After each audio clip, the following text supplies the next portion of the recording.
This Batman comes equipped. Here's your look at the Diamond Select Batman Beyond Batarang Edition Resin Bust.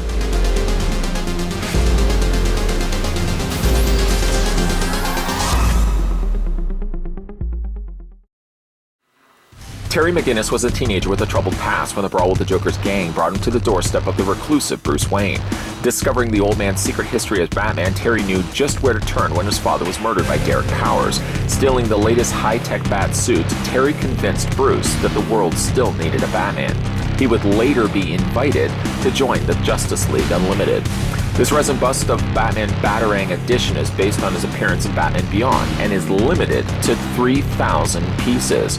It was sculpted by Varner Studios.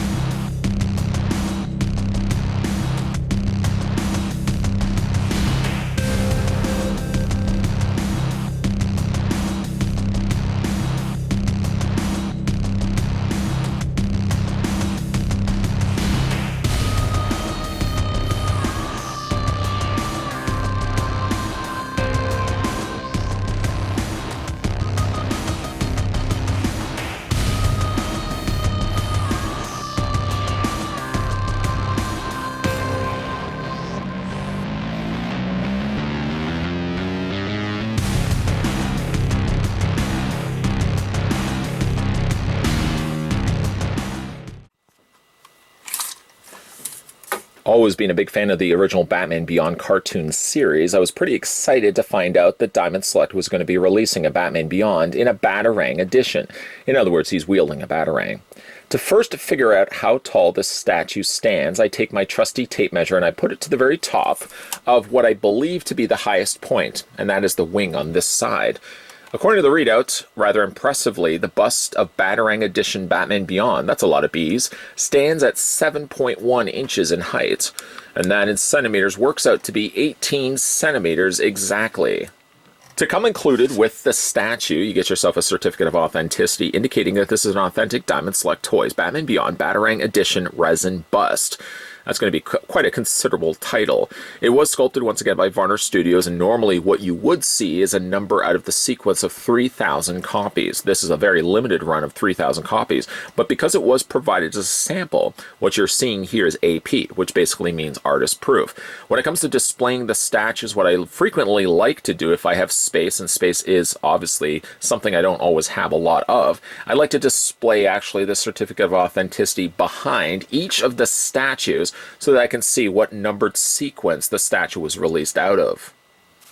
Very, very carefully, we're going to pick up the resin bust and we'll have a look at it now. First, starting where we seem to always start these reviews, and that is the bottom, the base. The part of the bust, of course, that's going to be, well, the bust is going to be up here. It's the part that the bust stands atop of. And here what we sort of get treated to is a futuristic rendition of one of the buildings from a futuristic Gotham City. Here is the building done in a really nice purple, akin to kind of what the color scheme you would get from the Clown Prince of Crime. The purple that they used is really a nice complementary color to the otherwise black and red color scheme that Batman Beyond's Terry McGinnis actually sports. Very carefully tipping it upside down, you've got DC Comics and Warner Brothers Entertainment Incorporated, manufactured by Diamond Select Toys, made in China, and once again, that same number out of 3,000, this again just happens to be AP, artist proof. On each of the corners of the display base, you're treated to felt feet or more rubberized feet to prevent any scratching on surfaces where you may display the statue for yourself. With a resin bust, you're only really going to be getting the waist up, or in some cases with busts, sometimes you only get the shoulders and then the head. Here, I think Diamond Select decided to, in a smart way, cut the torso off. Basically, the legs down are completely gone here, but they cut it just below the utility belt. They could have easily cut it right here, but deciding to add the additional utility belt as something you can look at, add some much needed details to, like I said, a very streamlined, smooth looking costume. I've always been a big fan of the utility belt making up of these just individual rectangular panels with the center circle and inner circle done in red. The logo in the middle always kind of reminded me of the Target logo. I think the outer ring would have also been red for Target, but you get the idea. This simply could have been painted in place but Diamond Select instead sculpted this so it's raised and elevated from the surface of his costume. And it really overall is nicely done. It's generally quite clean. The black, if anything, is the place where you sort of start seeing imperfections, but I don't see a whole lot of that happening here with the actual utility belt. As we work our way up the torso of course, Terry McGinnis, we're treated to the Bat Emblem, which is, in this case, sadly covered over, being that he's pulling back and retracting out one of his Batarangs there, as you can see. But the Bat Emblem, as a result of that, sort of takes the back seat. It's fully sculpted. I mean, if you look at it, they've left the gap between the arm and the torso. So if you get a peek in there, you can actually see it's a fully developed, fully painted in Bat Emblem. Liked also the design of the Bat Emblem too. A really clever choice when it came to painting this guy. Of course, in the cartoon, like the original Batman animated series, Batman would have highlights against the backdrop of his cowl and cape. And in the Batman Beyond cartoon, Terry McGinnis would kind of get a similar thing as well. He wasn't all completely a black costume. Instead, they would usually put highlights in there on the sides of his face, sort of really to define the sculpting and the shape of his mask. And Diamond Select mimicked that, and I'm glad that they did, by adding some much needed gray to break up the surface of an otherwise all black statue. Yes, of course, including the red in there as well. They added some gray along the shoulders. They added it in between the sections of the ears of his cowl, and most definitely they added it to the sides of his face as well, which again, I feel really does enhance this. Not only does it make it look more like the source material, the original animated series, but it does definitely break up and add some definition to an otherwise all-black cowl. Those looking to pick up this one for themselves will want to check the following things when you get this one out of the box, is the little spikes on the sides of his arm. Being that these are also made of resin, they're very susceptible to breaking. Knock on wood, I haven't had anything break on this piece so far. But these are definitely things that could most definitely break. His wings, of course, don't attach to anything other than the back of his torso. So again, these could be something you want to be careful of and check if you pick this one up at a local comic book store. And I guess the other thing as well is the Batarang. The Batarang itself is attached in between his pointer and his thumb. And knock on wood, I haven't had any issues with that thus far. I do like that there's a two-tone effect being done to the Batarang, like in the cartoon. You've got the side wings done in red, and the intersection is done not only in black, but it's a different black than the otherwise matte black that they used in his body. I did notice, though, on the side of his torso, like right here, it's not something that the light always catches, but in a certain angle, I do see that it looks like, I don't know if maybe another coat of paint needed to be added over top of that. I see a little bit of area where, I don't know if the paint has been removed, or like I said, maybe a secondary coat of paint probably could have been added over top of that.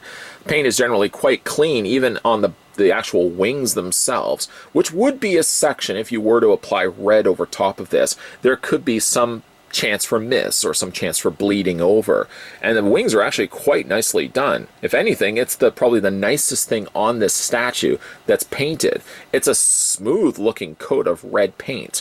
It's a little lighter shade than maybe the series itself. I feel like it almost kind of looks a little bit more of a warmer pink than it does actually red.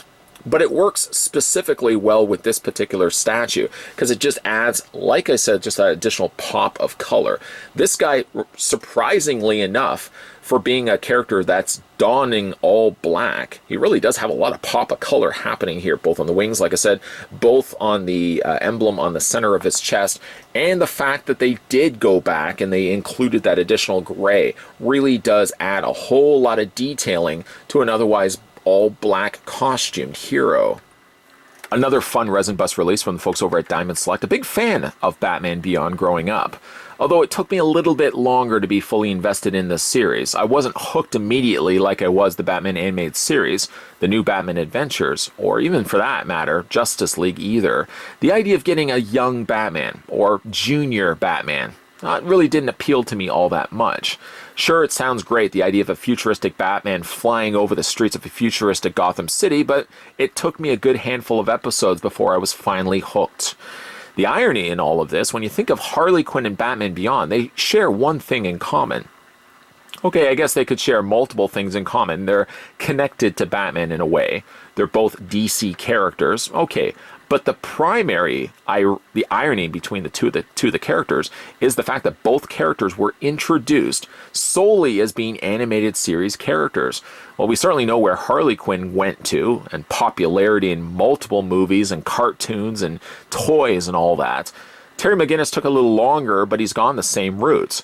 He's alternate skins in Batman games. He's got his own comic run. And this is only, again, rumor and speculation, but rumors hitting the interweb right now are pointing at possibly a Batman Beyond live-action film with, dare I even say, Michael Keaton reprising his role as Bruce Wayne. It's just rumor, yes, so don't jump all over me. The facts aren't completely fleshed out. Until I see actually screenshots, I'm going to doubt it myself as well. But it's irony, and it's ironic, that both him and Harley Quinn both started as cartoon-created characters. And just think about that for a second. As for the Resin Bust release of Batman Beyond, Diamond Select have done another great service to the Cape Crusader, a younger Cape Crusader, mind you, in a futuristic streets of Gotham.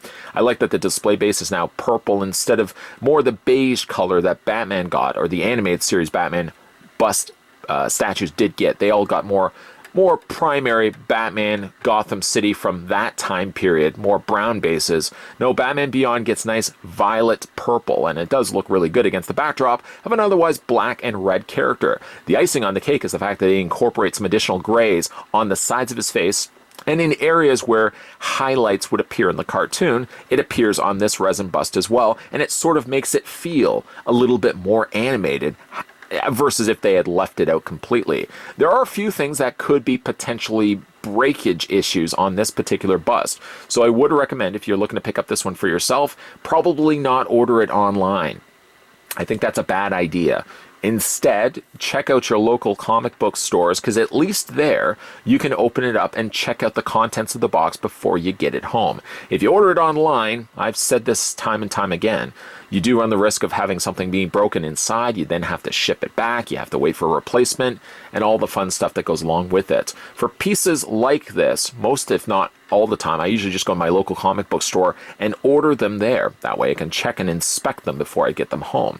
Definitely a piece that you will be wanting to add to your collection, not only if you're just a Batman animated series fan, but specifically if you're the Batman Beyond fan like I am. Took a little bit longer, yes, but I wholeheartedly say now 100% I'm a big Batman Beyond fan, and this Resin Bust presented by Diamond Select does the Cape Crusader service.